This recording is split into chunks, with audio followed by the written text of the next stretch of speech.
So we'll look at the surface area of a right pyramid, or any sort of generalized pyramid. So our example says a square-based pyramid has base length of 8 feet and an altitude of 10 feet. Find the lateral surface area and the total surface area.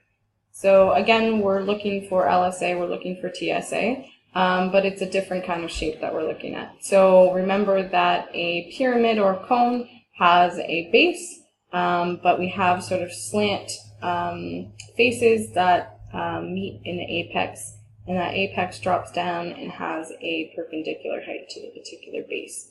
So in this case, we're dealing with a square-based pyramid. So if we look along the bottom, that would be basically our base is a square. And it says that each of those is 8 feet. So we have 8 feet by 8 feet by 8 feet by 8 feet. And we have an altitude of 10 feet. So that would be, altitude is meaning a perpendicular height. So this would be this value right here. From the apex down to the base is 10 feet. So again, we're noticing that we have the same unit associated with things, so we don't have to do any conversions. But we're now looking at lateral surface area and total surface area of a pyramid.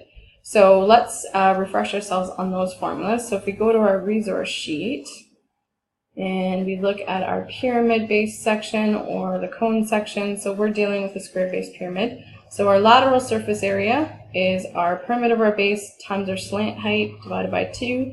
Our TSA is area of our base plus just, our LSA plus just one of our areas, right? Because we just have one of our bases along the bottom. So we still want to do the same thing, find our area, find our perimeter, but we actually have to add in this other component of finding our slant height. So once we know those values, then we can plug into our surface area formulas. So let's find those. So let's look at our base to start with. So our base is a square,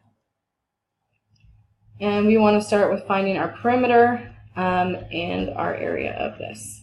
So our perimeter is basically going to be 8 feet plus 8 feet plus 8 feet, 8 feet or 4 times 8. So our perimeter is 4 times 8, which gives me 32 feet. Area of a square is the same thing as area of a rectangle, so area is length times width. They just happen to be the same in this case. 8 squared, or 8 times 8, is 64 feet squared. And the slant height is the one that's going to be a little bit more challenging for us. So we know what these formulas are by looking at the base, but now the slant height, we're going to actually look at this particular triangle here. So we have a height or an altitude of 10 feet. We have along the bottom of our base right here, and we would like to find our slant height. So I'm just going to take that sort of triangle off to the side. So if you look at this triangle, we have a right angle triangle with an altitude of 10 feet, and we'd like to know what the S is. So we do have to do a little bit of work to find out what this is. We know all the way across is 8 feet, and we know that a right triangle is always over the center. So this is going to be 8 divided by 2, or 4 feet. The question is, how do we find this S value in order to actually plug into our LSA formula? And that's where Pythagorean Theorem is going to come into play. So whenever you're doing these types of problems, you don't have slant height or you don't have altitude, you are going to have to use Pythagorean Theorem. So remember, Pythagorean Theorem is c squared is equal to a squared plus b squared, where c is your hypotenuse or opposite to your right angle. So in this case, that c value is our s, so that's the one we want to find.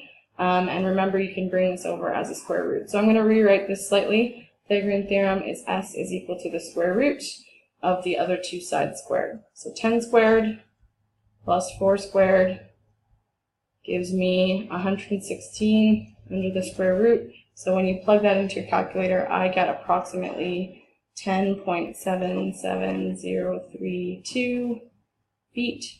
And again, I'm going to keep as many decimal places as possible until my final answer. So now we have our p-value, our s value, and our a value. So now we can actually use our surface area formulas to find out in that three-dimensional shape what those values are actually going to be. So let's start with LSA. So lateral surface area, generalized formula for a pyramid is going to be perimeter times your slant divided by 2.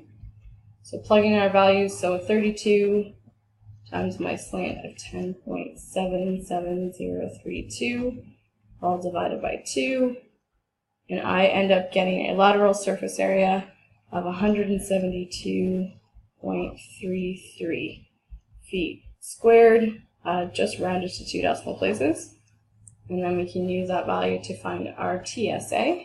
So our TSA for a pyramid is your LSA, but we're just adding one of our common bases, so that area of the, in this case, square.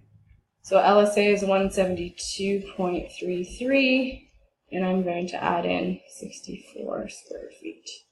So you end up getting a total surface area of 236.33 square feet.